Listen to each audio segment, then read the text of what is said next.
നമസ്കാരം, മലയാളി വാർത്തയിലേക്ക് സ്വാഗതം. സംസ്ഥാനത്തെ ആംബുലൻസുകൾക്ക് താരിഫ് ഏർപ്പെടുത്തുമെന്ന് ഗതാഗത മന്ത്രി കെ.ബി. ഗണേഷ് കുമാർ ഇപ്പോൾ പറഞ്ഞുകൊണ്ട് രംഗത്ത് വരികയാണ്. അടിമുടി ഓരോ മാറ്റങ്ങളാണ് ഗതാഗത വകുപ്പുമായി ബന്ധപ്പെട്ടുകൊണ്ട് പുതിയ മന്ത്രിയായി ചുമതലയേറ്റ ശേഷം ഗതാഗത മന്ത്രി കെ.ബി. ഗണേഷ് കുമാർ നടത്തിക്കൊണ്ടുവരുന്നത്. അതിന്റെ ഭാഗമായിട്ടാണ് ഇപ്പോൾ സംസ്ഥാനത്തെ ആംബുലൻസുകൾക്ക് താരിഫ് ഏർപ്പെടുത്തുന്നത്. ഇതിനായി അഡീഷണൽ ട്രാൻസ്പോർട്ട് കമ്മീഷണർ അധ്യക്ഷനായി 5 അംഗ സമിതി രൂപീകരിച്ചതായും ഒരു മാസത്തിനുള്ളിൽ സമിതി റിപ്പോർട്ട് സമർപ്പിക്കുമെന്നും മന്ത്രി അറിയിച്ചു. ആംബുലൻസുകൾ പാവപ്പെട്ടവരെ ഒരുപാട് ചൂഷണം ചെയ്യുന്നതായി കാണുന്നുണ്ട്. ലൈഫ് സപ്പോർട്ടിംഗ് സംവിധാനമുള്ളതും അല്ലാത്തതുമായ ആംബുലൻസുകളെ 2 വിഭാഗമായി തിരിച്ചായിരിക്കും താരിഫ് ഏർപ്പെടുത്തുക. ആംബുലൻസ് സംഘടനാ നേതാക്കളുമായി ഇക്കാര്യം സംസാരിച്ചിട്ടുണ്ടെന്നും താരിഫ് ഏർപ്പെടുത്തുന്നതിനെ അവർ സ്വാഗതം ചെയ്തിട്ടുണ്ടെന്നും മന്ത്രി പറഞ്ഞു. അതേസമയം KSRTCയിലെ ചിലവ് കുറയ്ക്കുക എന്നതാണ് പ്രധാന ലക്ഷ്യമെന്നും അഴിമതി ഇല്ലാതാക്കാനുള്ള നടപടികൾ സ്വീകരിക്കുമെന്നും മന്ത്രി കെ.ബി. ഗണേഷ് കുമാർ പറഞ്ഞു. KSRTC യൂണിയനുകളുമായുള്ള ചർച്ചയ്ക്ക് ശേഷം മാധ്യമങ്ങളോട് സംസാരിക്കുകയായിരുന്നു അദ്ദേഹം.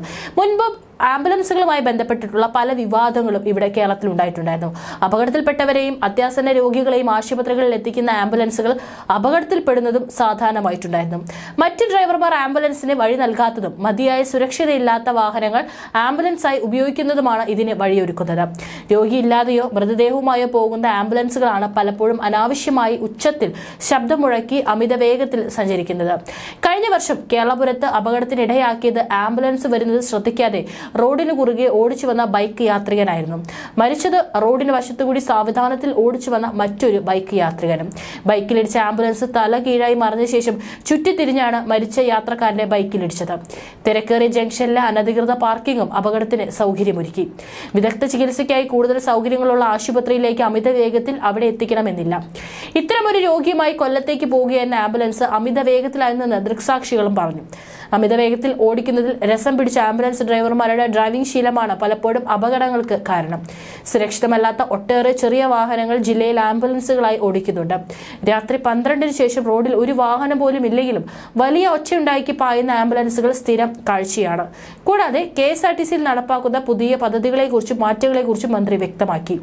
യൂണിയനുകളുമായി പ്രത്യേകം ചർച്ച നടത്തുമെന്നും സ്റ്റോക്ക്, അക്കൗണ്ട്, പർച്ചേസ് എന്നിവയ്ക്കായി പുതിയ സോഫ്റ്റ്വെയർ നിർമ്മിക്കുമെന്നും മന്ത്രി പറഞ്ഞു. KSRTC അഡ്മിനിസ്ട്രേഷൻ കമ്പ്യൂട്ടറൈസ് ചെയ്യും. സിസ്റ്റം ഇല്ലാത്ത KSRTCയിൽ പുതിയൊരു സിസ്റ്റം കൊണ്ടുവരും.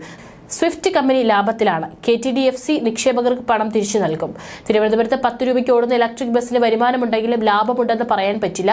വൈദ്യുതിയുടെ ആണെങ്കിലും തുച്ഛമായ ലാഭം മാത്രമാണ് ലഭിക്കുന്നത്. നഷ്ടമാണ്. 10 രൂപയ്ക്ക് ഓടുന്ന ബസ്സുകളിൽ കൂടുതൽ ആളുകളെ ഉൾക്കൊള്ളാനാകുന്നുമില്ല.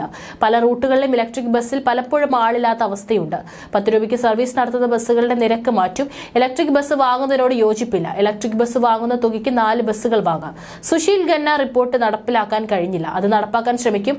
ഇലക്ട്രിക് ബസ്സിന് ഡ്യൂറബിലിറ്റി കുറവാണ്. ഇലക്ട്രിക് ബസ്സുകൾ വിജയകരമായി ഉപയോഗിക്കപ്പെട്ടതായി എവിടെയും തെളിയിക്കപ്പെട്ടിട്ടില്ല. അതിനാൽ തന്നെ പുതിയ ഇലക്ട്രിക് ബസ്സുകൾ വാങ്ങുന്നതിനോട് വ്യക്തിപരമായി യോജിപ്പില്ലെന്നും അദ്ദേഹം പറഞ്ഞു.